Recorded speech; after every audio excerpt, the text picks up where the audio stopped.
तक उनकी कोई जहाज़ की बुकिंग नहीं हो जाती तब तक तो डेट फाइनल नहीं हो सकती, लेकिन मैं इतना ज़रूर बता सकती हूँ कि आने वाले चंद हफ्तों में इंशाल्लाह वो पाकिस्तान आएंगे। मेरा सवाल आपसे है कि सानिया पेशावर में आपके सामने ही है कि बहुत बड़ा जानी नुकसान हमें उठाना पड़ा है। वहाँ आज तक सेफ सिटी प्रोजेक्ट जो है किसी ने भी मुकम्मल नहीं किया और ना ही सीटीडी को वेल इक्विप करके इतना जदीद किया गया कि वो दहशतगर्दी का मुकाबला कर सके। इतने बड़े जानी नुकसान का आप किसको जिम्मेदार समझते हैं और कौन इन सारे अहम इशूज़ पर तवज्जो देगा? देखिए, ये दोनों इशूज़ जिनके ऊपर आपने बात की है ये सूबाई हुकूमत से रिलेटेड हैं। पंजाब में अगर लाहौर को सेफ सिटी बनाया गया तो उस वक्त की सूबाई हुकूमत और चीफ मिनिस्टर मियां शहबाज शरीफ साहब ने बनाया, और सीटीडी अगर पंजाब में मजबूत हुई या इस्टेब्लिश हुई तो वो भी उसी वक्त हुई। तो अब आप इसका जवाब कि कौन ज़िम्मेदार है, आप को मालूम है कि पिछले 10 साल से वहाँ पे सूबाई हुकूमत किसकी है? अमजद अवान साहब जी, अभी बात कर इलेक्शन में ताखीर, क्या नून लीग भी इमरान खान की तरह एंटी एस्टेब्लिशमेंट बयानियां लेकर इलेक्शन में जाना चाहती है? इस हवाले से बता दें। देखिए, नून लीग सिर्फ हकायक के ऊपर बेस करके बात करेगी। नून लीग वो घड़ी चोर की तरह नहीं है जो जब उंगली पकड़नी थी, बैसाखी का सहारा चाहिए था, वजीर आज़म के ऑफिस तक पहुंचना था तो वो इस्टेब्लिशमेंट के तारीफ़ों के ढेर लगा दिए, और फिर जब 4 साल हुकूमत रही तो दिन रात हमें उन्हीं लोगों की तारीफ़ें सुनने को मिलती थी, और जब इक़्तिदार से बाहर आए, कुर्सी गई, तो वो इस्टेब्लिशमेंट के लिए वो मोहब्बत भी उनकी चली गई और उस पर तनकीद भी शुरू हो गई। मुस्लिम लीग नून का पहले दिन से कोई जो मौक़िफ़ है वो हक़ाइक़ पर बेस्ड है। मुस्लिम लीग नून का पहले दिन से जो मौक़िफ़ है वो असूलों पर बेस्ड है, और हमारी किसी से कोई ना ज़ाती झगड़ा है ना ज़ाती कोई अनाद है। इश्यूज़ पे बेस्ड बात होती है, वो अब भी होगी। मुस्लिम लीग नून जो हक़ाइक़ आज बता रही है या बताएगी, पूरी दुनिया उसकी गवाही देती है, उसमें कोई झूठ नहीं है। जो भी बात करनी पड़ेगी वो करेंगे, लेकिन जो हमारा बयानिया है वो बिल्कुल हक़ाइक़ पर मबनी है, जिसको कौम ने पिछले 4-5 साल में अपनी आंखों से विटनेस किया। जी चौधरी सलीम साहब जी। जी मैम, ये बताइएगा कि आपने जब एंटी एस्टेब्लिशमेंट बयानिए पे नवाज शरीफ साहब को मुल्क से निकाल दिया गया, वज़ीर आज़म हाउस से निकाल दिया गया और आपकी आला क़यादत को पाबंद सलासिल किया गया, तो एक मीडिया ही था जो आपकी आवाज़ बन रहा था और आपके साथ ठहरा था। और उस टाइम इमरान खान के दौर में मीडिया के ख़िलाफ़ मुकदमात और गिरफ्तारियाँ और चैनल्स को बंद किया जाता था, तो आप आवाज़ उठाती थी। लेकिन अब आपकी गवर्नमेंट आई है तो अब भी वही सिलसिला चल रहा है कि गद्दारी के मुकदमात हो रहे हैं, मीडिया मालकान पे, मीडिया चैनल्स पे सहाफ़ियों को गिरफ़्तार किया जा रहा है। इमरान रियाज को कल गिरफ़्तार कर लिया गया है। बड़ा अच्छा सवाल पूछा आपने। मैं सहाफ़ियों के साथ आज भी खड़ी हूँ, मैं फ्रीडम ऑफ स्पीच के साथ आज भी खड़ी हूँ। मुझे जो कलम है उसकी ताकत का अंदाज़ा है, और मैं फ्री स्पीच को आज भी सपोर्ट करती हूँ। लेकिन कुछ सहाफ़ी जो सहाफ़ियों का जिन्होंने लबादा ओढ़ा हुआ है और वो उनकी एक जमात के साथ पूरी अफिलिएशन है, और कुछ चैनल्स जिनमें ARY सरे फहरिस्त है, अगर वो झूठ को, प्रोपेगेंडा को झूठ बोलने वाली मशीन के तौर पे वो सामने आएगा तो उसके बारे में फिर बात तो होगी। और उसके मालिकान जो करते रहे हैं, अगर वो सहाफ़त के गाब में अगर वो ये सब कुछ करेंगे तो वो बोलना मेरा हक़ है, उन हक़ाइक़ को अवाम के सामने लाना हमारा हक़ है, और उनको एक्सपोज करना हमारा हक़ है। बाकी सहाफ़ी बरादरी के साथ मैं दिलो जान से खड़ी हूँ, खड़ी रहूँगी। फ्रीडम ऑफ स्पीच में मैं बिलीव करती हूँ।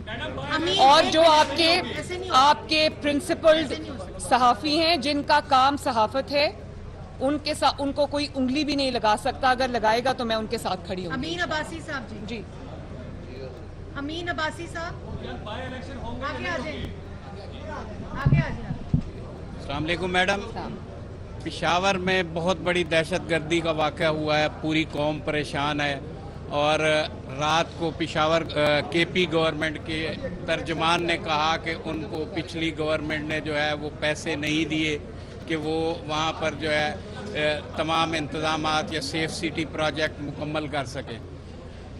लोग दहशतगर्दी में मर रहे हैं, महंगाई बढ़ रही है, इस पे आप बताएं कि अवाम जो है उसके लिए आपका क्या पैगाम है? देखिए, जो वाक़या हुआ है 2 दिन पहले खैबर पख्तूनख्वा में, ये बड़ा अफसोसनाक वाक़या है। बहुत कीमती जानें हमने इसमें गंवाई हैं। लेकिन आपका जो सवाल है वो बड़ा वैलिड सवाल है, और आपने ये कहा कि जो मैंने कल भी अपनी स्पीच में ये कहा था कि KPK में इस घड़ी चोर की हुकूमत 10 साल रही है। 10 साल में आज भी जो काउंटर टेररिज्म का ऑफिस है वो एक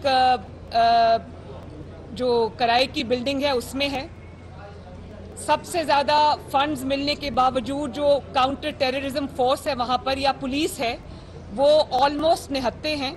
उनके पास कोई पैराफर्नीलिया नहीं है, उनके पास कोई ऐसा इक्विपमेंट नहीं है कि हम अपनी लॉ इन्फोर्समेंट एजेंसीज जो हैं उनकी प्रॉपर जो है वो हिफाजत कर सकें।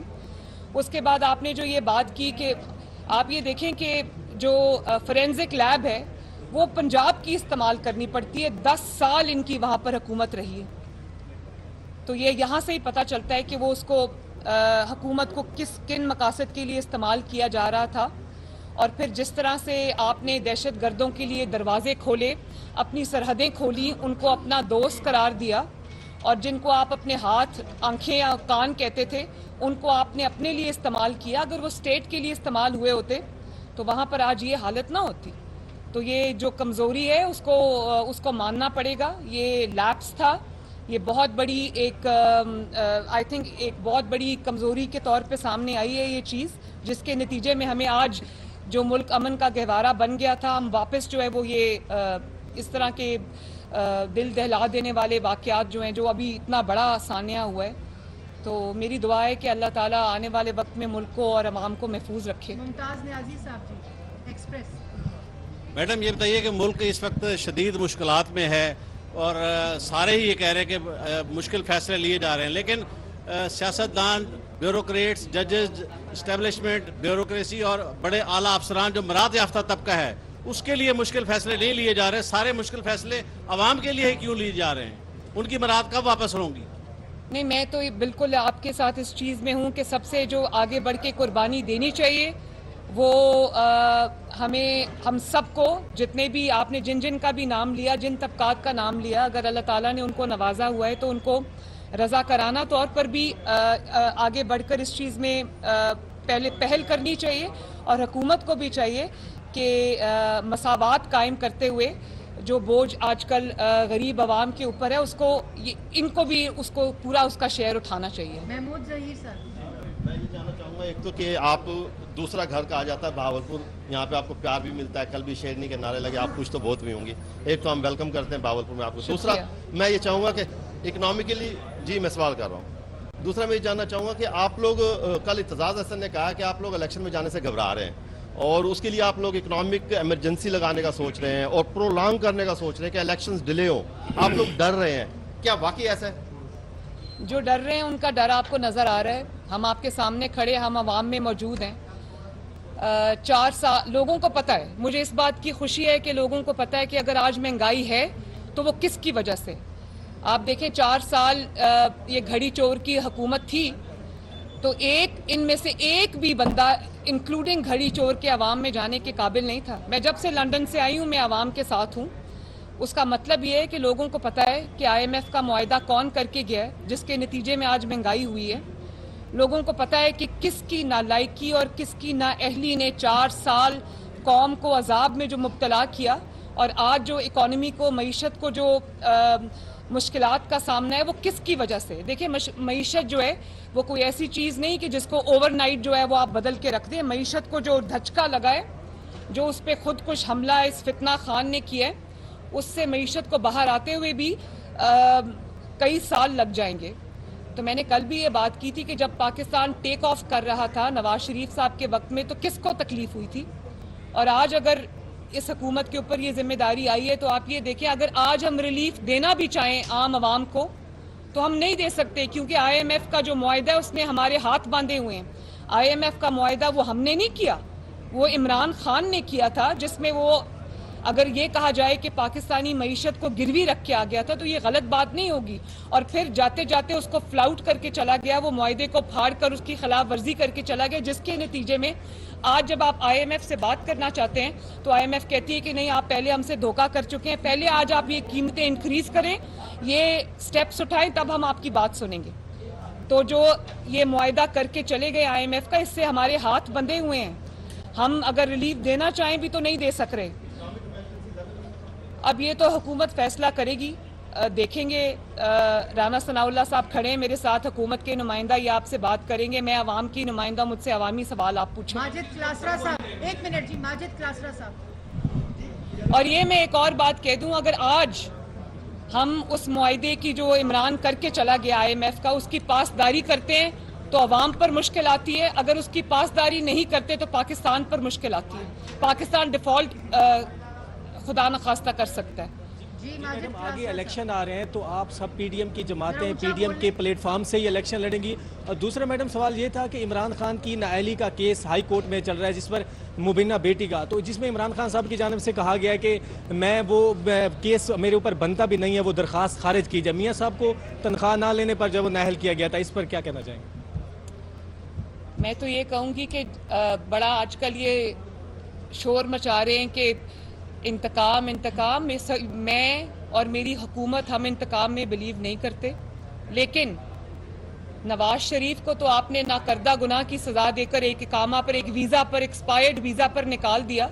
उसके बारे में ये कहा जा सकता है कि उनके साथ जुल्म हुआ, ज्यादती हुई, इंतकाम हुआ, लेकिन इनके जो जराइम हैं, जिसमें वो घड़ी चोरियां भी शामिल हैं, जिसके अंदर तोशा खाना की इतनी बड़ी बड़ी चोरियां भी शामिल हैं, जिसमें फॉरेन फंडिंग का केस शामिल है, जिसपे 1.9 मिलियन पाउंड्स का केस शामिल है, जो इन्होंने बिल्कुल एक हवाले कर दिया अपने दोस्त के, वो पैसा कौम का पैसा जो था।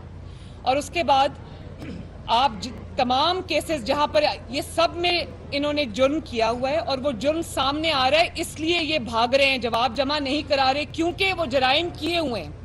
जब आपने जुर्म नहीं किया होता तो आप अपनी बेटी का हाथ पकड़कर 200 से जायद पेशियां भुगतते हैं, हफ्ते में 5 दिन 6 दिन अदालत में मौजूद होते हैं, रोजाना की बुनियाद पर आपके केसेस सुने जाते हैं और आप खड़े होते हैं अपने इंतकाम का सामना करने के लिए। लेकिन जब आपने चोरी की हो, जब आपने जुर्म किया हो, तो आपका जवाब अदालत में ये जाता है कि ये अदालत की जुरिस्डिक्शन नहीं है, या मैं अब पब्लिक ऑफिस होल्डर नहीं हूं इसलिए मैं ये जवाब नहीं दूंगा। ये कोई जवाब नहीं है, ये जवाब है कि आपने जुर्म किया है। ये उसका एतराफ़ जुर्म है कि हाँ मैंने जुर्म किया, लेकिन मैं सबूत देने से डरता हूँ। और जो इंतकाम का रोना रोने वाले हैं ना, मैं उनको ये बता दूं कि आपको तो अभी तक किसी ने उंगली नहीं लगाई, आप इंतकाम का दावा नहीं कर सकते, आपके साथ किसी ने इंतकाम नहीं। आप पहले तो, हमें तो कहा जाता है ना कि 8 महीने की हुकूमत है, ये हुकूमत 28 नवंबर के बाद शुरू हुई है। हमारी हुकूमत 28 नवंबर के बाद शुरू हुई, उससे पहले लाडली के सरपरस्त मौजूद थे। तो जब कानून अपनी हरकत में आएगा, जुर्म साबित होता है, हो रहा है, तो फिर आपको अंजाम उसका भुगतना पड़ेगा। ये नहीं होगा कि आप जुर्म आपने किया है, जुर्म का इतराफ आपने किया है और उसके बाद आप कानून से बचकर निकल जाएं सियासतदान की आड़ में, ये नहीं हो सकता। मैडम, शाहिद खाकान अब्बासी साहब ने इस्तीफा दे दिया है। एक सेकंड। शाहिद खाकान अब्बासी साहब ने इस्तीफा दिया है, क्या मुस्लिम लीग नून में इख्तलाफ शुरू हो गया है? और दूसरा सवाल यह है कि आज आप बहावलपुर में आई हुई हैं। इसका जवाब देने दें। शाहिद खाकान अब्बासी साहब ने जो इस पे लोगों को डाउट्स थे, वो उन्होंने कल टीवी पे आके खुद क्लियर कर दिए। मैं शाहिद साहब के बारे में एक बात ज़रूर कहना चाहती हूँ कि शाहिद साहब हमारे मुस्लिम लीग नून के न सिर्फ नवाज शरीफ साहब के देरीना साथी हैं, ख़ानदानों से ये साथ चल रहा है, बल्कि वो हमारे फैमिली मेम्बर हैं, मेरे बड़े भाई हैं। और मैं रात को देख रही थी, वो कह रहे थे कि मरियम मेरी छोटी बहन है और मैं ये चाहता हूँ कि उसको ओपन फील्ड मिले ताकि वो अपना काम करे। तो मेरा ख्याल है कि मुझे उनकी सरपरस्ती में, उनकी गाइडेंस में, मैं अपने सीनियर्स की गाइडेंस में जितने भी पार्टी के ओहदेदारान हैं उनके साथ मिल के मुझे काम करना है। और बाकी मैं ख़ुद जाके शाहिद साहब से मिलूँगी, इंशाल्लाह उनसे मिलूँगी, उनसे दिल की बातें हम करेंगे। लेकिन वो जो आप उसमें ढूंढ रहे हैं ना, या जो मुखालिफिन उसमें ढूंढ रहे हैं, वो खुशी उनको मिलने वाली नहीं है, क्योंकि शाहिद साहब एक बहुत बावफा और बासूल आदमी है। एहसन अंसारी साहब, आप आए हुए हैं, बहावलपुर की आवाम का देरीना मुतालबा है सूबा बहावलपुर की बहाली, इसके हवाले से क्या कहें? देखें, जो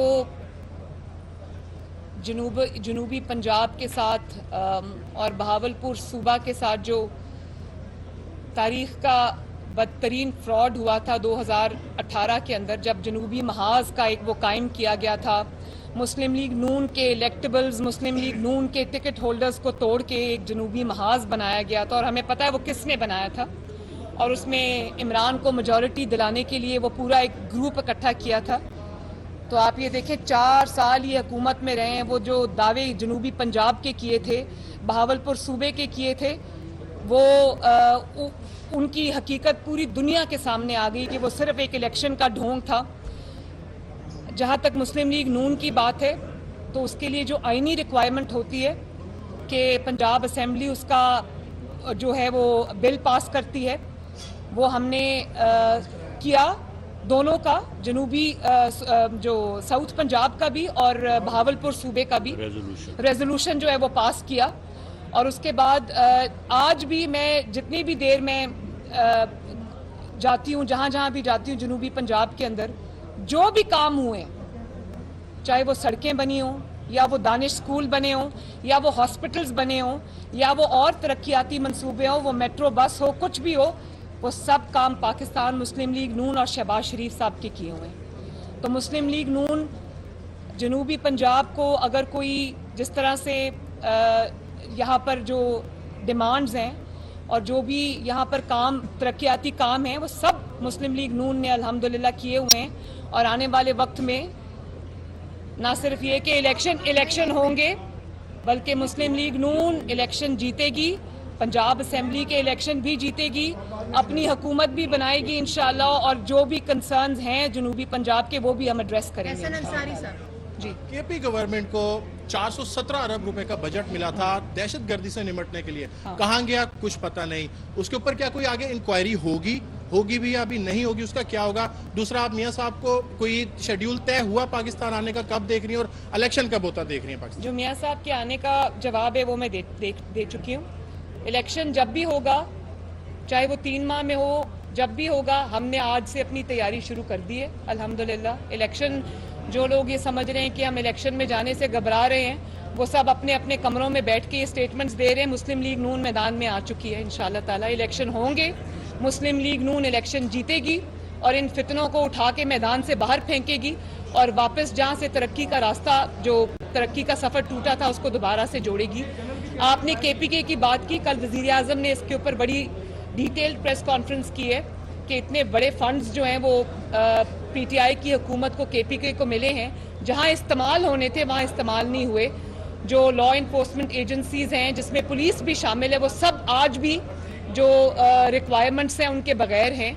तो वो फंड्स कहाँ गए? बिल्कुल इसकी होनी चाहिए, लेकिन हमें पता है वो फंड्स कहाँ गए। जी सवाल जी, अदालत के हवाले से मैं बात करूंगा कि शेख रशीद साहब पर जो मुकदमात दर्ज हो रहे हैं, उनका इल्ज़ाम ये है कि राना सनाउल्लाह साहब जो करवा रहे हैं वही करवा रहे हैं। तो क्या आप समझती हैं कि हुकूमत अदालती हुक्म के बावजूद शेख रशीद साहब पर मुकदमात दर्ज होना क्या कानून के अमल दरामद होने पर फुकदान नहीं हो? इसका मैं 2 लाइनों में जवाब देती हूँ, फिर राना साहब बात कर सकते हैं, वो रेलिवेंट हैं। मैं जनरल बात करूँगी। मैं पहले भी ये बात कह चुकी हूँ कि मैं इंतकाम के हक में नहीं हूँ, किसी के साथ नाहक ज्यादती नहीं होनी चाहिए, लेकिन अगर किसी ने कोई जुर्म किया है और वो 12 साल का प्लान समझ के कि हम जो भी कहेंगे हमें कोई कुछ नहीं कहेगा, जो होता है पिछले 6-8 साल से, और अगर किसी ने वो जुर्म किया है तो उसकी सज़ा उसको मिलनी चाहिए, क्योंकि वो एक सियासतदान है, या वो एक पार्टी का सरबराह है, या वो एक्स वज़ीर आज़म है। इस वजह से किसी को बच के निकलने का मौका नहीं मिलना चाहिए। अगर जुर्म किया है तो उसकी सज़ा उसको मिलनी चाहिए, नाहक किसी को पकड़ने के हक में मैं नहीं हूँ। राना साहब, आप कुछ कहना चाहेंगे? आखिरी सवाल प्लीज। आपके मियां साहब की गिरफ्तारी, हमजा शहबाज की गिरफ्तारी को कहा गया था कि ये इंतकामी कार्रवाई है। अब ये जो गिरफ्तारी हो रही है शेख रशीद साहब की या दूसरों की, वो इंतकामी कार्रवाई का हिस्सा नहीं है? देखिए, एक सेकंड, ये आपने बड़ा, अब मैं इसका एक जवाब तो दे चुकी हूँ। हमारी तो नवाज शरीफ साहब, शहबाज शरीफ साहब मुझ समेत, राना साहब समेत पूरी जमात गिरफ्तार थी, पूरी जमात ज़ेरे अताब थी। और क्या निकला? इंतकाम किसको कहते हैं? इंतकाम कहते हैं जब आप पनामा का शोर निकालते हैं और उसमें से 1 रुपया आपको नहीं मिलता तो आप इकामा पर निकाल देते हैं। राना साहब के ऊपर आपने ड्रग्स का केस डाला, क्या निकला? आज अल्लाह ताला के फजलो करम से दूध का दूध पानी का पानी हो गया। मुझे जिस तरह से जो मेरे पे इल्ज़ाम लगाया गया, इस्लामाबाद हाई कोर्ट ने जिस तरह से उस केस की, झूठे केस की धज्जियां उड़ा के रख दी, वो सारी कौम के सामने, एहसन इकबाल साहब का केस हो, शाहिद खान अब्बासी साहब का केस हो, शहबाज शरीफ साहब के केसेस हो, सबकी जो उसके पीछे इंतकाम था वो सबके सामने। अब आप मुझे ये बताएं कि अगर इमरान खान को अपने जो ये तोशाखाना चोरी है इस पे सजा मिलती तो आप इसको इंतकाम कहेंगे? अगर उसको फॉरेन फंडिंग में सजा मिलती है जिसके सबूत पूरी दुनिया के सामने, आप इसको इंतकाम कहेंगे? अब जो इस्लामाबाद हाई कोर्ट में उनका केस चल रहा है, उनकी साहबजादी का जो केस चल रहा है, वो पूरी दुनिया को पता है, उसको आप इंतकाम कहेंगे? झूठ अगर आपने बोला है, अगर आपने कोई कुछ किया है तो वो तो सामने आएगा ना, आपको फेस करना पड़ेगा। उसको इंतकाम नहीं कहते, उसको एहतसाब कहते हैं। और एक और बात एक और बात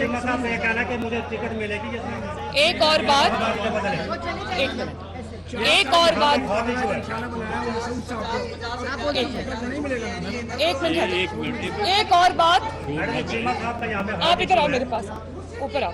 चीमा साहब का कहना है कि मुझे टिकट मिलेगी अपने पास बहुत आगे बदले जजमान से। एक सेकंड, एक और बात,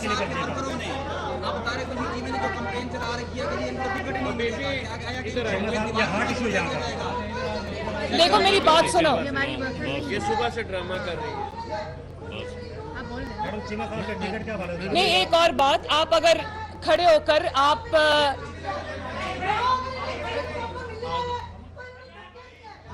ये हमारी वर्कर भी नहीं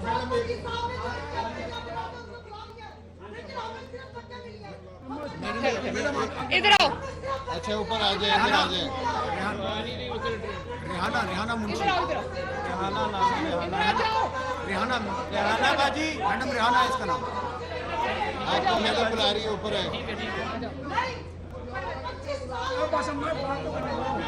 आ जाओ ना।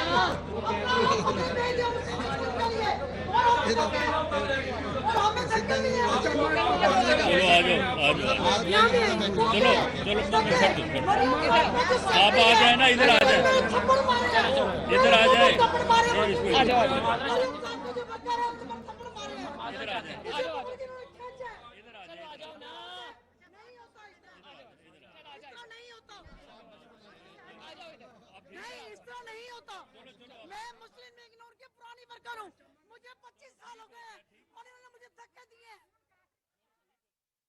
मुस्लिम लीग नून की सीनियर नायब सदर और chief organiser Maryam Nawaz media से गुफ्तगू कर रही हैं। उन्होंने कहा कि बहावलपुर की आवाम का और तंजीम का और मुस्लिम लीग नून के कारकुनान का शुक्रिया अदा करती हूँ। बेहद